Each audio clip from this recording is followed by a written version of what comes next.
उसके बाद अगर हम देखें जुनैद अकबर ने मोहसिन नकवी को चैलेंज दिया है, उसको दो टोक अल्फाज में उसने पैगाम दिया है जुनैद अकबर ने मोहसिन नकवी को। सूबाई सदर पीटीआई जुनैद अकबर ने मोहसिन नकवी के पर कच्चे उड़ा कर रख दिए। 8 फरवरी को पूरी कौम निकलेगी, दम है तो रोक कर दिखाओ, ये मोहसिन नकवी को पैगाम दिया है जुनैद अकबर ने मोहसिन नकवी को चैलेंज दिया है कि पूरी कौम 8 फरवरी को अपने घरों से निकलेगी। अगर तुम्हारे अंदर हिम्मत और ज़रूरत है तो रोक के दिखाओ। इस अवाम के समंदर को अगर रोक सकते हो, तुम्हारे अंदर हिम्मत और ज़रूरत है, अगर तुम्हारे अंदर इतनी इतनी बड़ी अक्ल है तो रोक के दिखा दो, हम तुम्हें मान लेंगे। ये जुनैद अकबर ने मोहसिन नकवी को चैलेंज किया है। उसके बाद एक और फितवा जारी किया गया है। पाकिस्तान फोर्स को गाली देने वाला काफिर, मर्तद, मसूक है, यहूदियों का साथी, अल्लाह और रसूल का दुश्मन है। पीटीआई मालंग बरोस और मंजूर पश्तीन जलील लोग हैं, इसमें शामिल काफिर हैं। ये जाहिद अहमद एक और फतवा जारी कर दिया कि एक और बंदे को लॉन्च करके, जाहिद अहमद, उसको लॉन्च करके एक और फतवा जारी कर दिया कि जो आर्मी के खिलाफ बयानात देता है वो बहुत बड़ा काफिर, मर्तद, मुशरिक है, यहूदियों का साथी, अल्लाह और रसूल का दुश्मन है। क्या बात है। मैं इन लोगों को सल्यूट, इनके इनकी इनकी अक्लों को सल्यूट करने का दिल चाहता है कि ये पता नहीं कहाँ से उठ के आते हैं, कैसे ये कहाँ बंधे हुए होते हैं, कहाँ इनका दिमाग होता है। ये कुत्ते, ये जो भौंकने वाले कुत्ते होते हैं ना, जो बाहर बंधे होते हैं, जिनका और कोई काम नहीं होता, गलियों में घूम रहे होते हैं, ये लोग वो हैं। ये जब इनके पास कोई और काम नहीं होता तो ये भौंकना शुरू हो जाते हैं, बाऊ बाऊ करना। इन्होंने रसूल अल्लाह सल्लल्लाहु अलैहि वसल्लम और अल्लाह के नाम इसके साथ जोड़ दिया कि अगर आप पाकिस्तान की आर्मी के ऊपर बात करोगे तो ये बहुत बड़ा गुनाह, काफिर है, वो बंदा काफिर है, वो बंदा बहुत बड़ा गुनहगार है। क्या बात है। मैं इनको सल्यूट करना चाहता हूँ। उसके बाद ये वाला आप वाक्य देखें, आपको शर्म आएगी कि आप इस मुल्क के अंदर रह रहे हैं। इस्लामाबाद के ताना सुपरिटेंडेंट के SHO इशफाक वारिच ने मस्जिद से एक ऐसा ऐलान किया कि जो सुनकर हर किसी के ओस उड़ गए।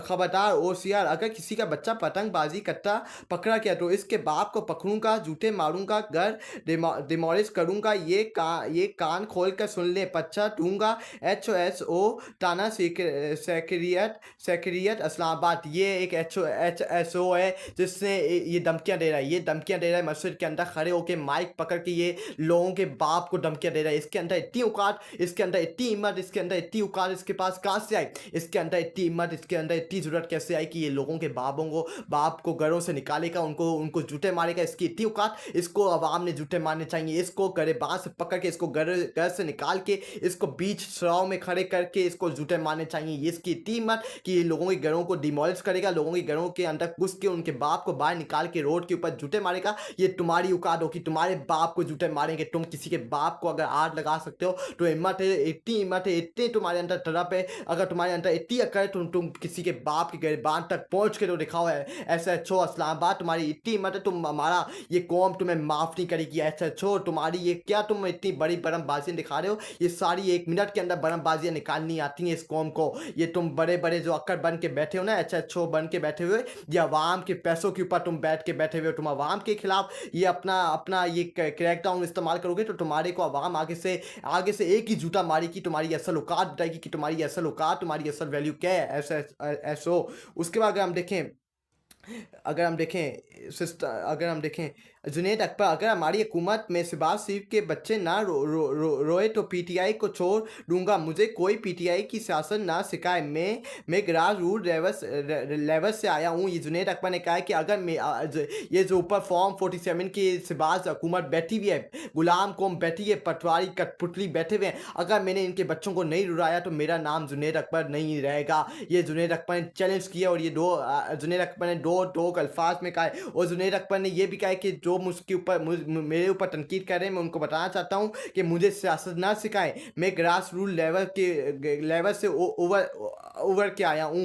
ये जुनैद अकबर ने कहा है। उसके बाद इमरान रियाज खान, मेरे बच्चे कहते हैं कि पाकिस्तान वापस चलो, तो मैं बच्चों को कैसे समझाऊं कि अगर इनका बाप पाकिस्तान वापस किया तो वो नहीं रहेगा। ये इमरान रियाज खान ने बात की है। उसके बाद उमर अयूब, बलूचिस्तान से के रास्ते अगर 500 अरब रुपए का पेट्रोल स्मगल होता है तो इसका कौन जिम्मेदार है? ये उन्हीं से पूछना चाहिए जो इन्होंने इस मुल्क को अपने कंट्रोल में लिया हुआ हुआ है, जिन्होंने पाकिस्तान के निज़ाम, पाकिस्तान को तबाह और बर्बाद करके छोड़ दिया। जो पाकिस्तान बंद कमरों के अंदर फैसले करते हैं, ये जाके उनसे सवालात होने चाहिए कि ये जब बलूचिस्तान के अंदर स्मगलिंग कैसे होती है, कैसे उनके सामने, उनकी आंखों के सामने स्मगलिंग की जाती है, बॉर्डर क्रॉस किए जाते हैं, उनको होश ही नहीं होते, वो कहाँ पे सोए हुए होते हैं, वो क्या कर रहे होते हैं, समझ से बालातर है। और फिर ये इमरान खान, ये भी इमरान खान के ऊपर इल्ज़ाम लगा दें कि इमरान खान की वजह से स्मगलिंग हो रही है पाकिस्तान के अंदर, जो काम हो रहा है वो इमरान खान और पीटीआई की वजह से हो रहा है। उसके बाद पिछली क़यादत अदारों से राब्ते में थी, इस बार अगर लॉन्ग मार्च के लिए निकले तो किसी से कोई बात नहीं होगी। अगर मैं गिरफ्तार हुआ तो सारा रसीम पाक अफगान सारा मोटरवे और जीटी रोड मुकम्मल बंद करेंगे। जुनैद अकबर ने कहा कि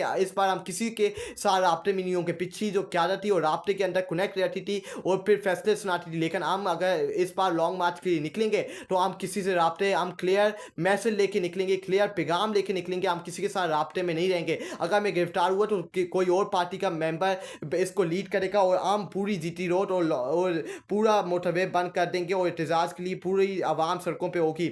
उसके बाद अगर हम देखें शहरी पद पड़ा, जब से माँ आई हमारा तो बेड़ा गर्क हो गया है। हमारी 40,000 की रेडी थी जिसे स्क्रैप करके फेंक रहे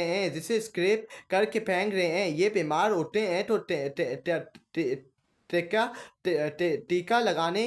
टीका लगवाने जा रहे हैं लंदन। पेट दर्द हो रहा है तो कैस्पोर लेने जा रही हैं लंदन। ये शहरी पद पर शहरी एक गरीब आवाम के साथ ये सलूक किया जा रहा है पंजाब के अंदर। सबकी माँ आ गई है, सबकी माँ, ये सबकी माँ नहीं है, ये एक फितना औरत है, ये एक ड्रामेबाज टिकटॉकर एक औरत है जिसने इस मुल्क को पंजाब जिसके हवाले कर दिया, जो 70 सीटें जीत के बैठी हुई है, जिसकी कोई औकात, जिसकी कोई वैल्यू नहीं है, उसको मुल्क हवाले कर दिया है। वो एक गरीब आवाम के ऊपर हमला कर रही है। आज गरीब आवाम रुल रहा है, आज गरीब आवाम रो रहा है, उसका कारोबार, उसका सब कुछ तबाह बर्बाद उजाड़ के रखा जा रहा है। पंजाब के अंदर आप दाखिल तो हो जाएं, गरीब आवाम के साथ क्या बदसलूकी की जा रही है। ये सबकी माँ ऐसी नहीं होती, हमारी माँ ऐसी नहीं है। हमारी माओं के साथ इस मरियम नवाज फितना औरत को ना बनाओ। ये एक गलीज फितना औरत है जिसका पाकिस्तान से खात्मा होना हर हाल में जरूरी है। इससे इस मुल्क को पंजाब इसके हवाले कर दिया और ये पंजाब का बेड़ा गर्क कर रही है, तबाह और बर्बाद कर रही है। पंजाब के अंदर गरीब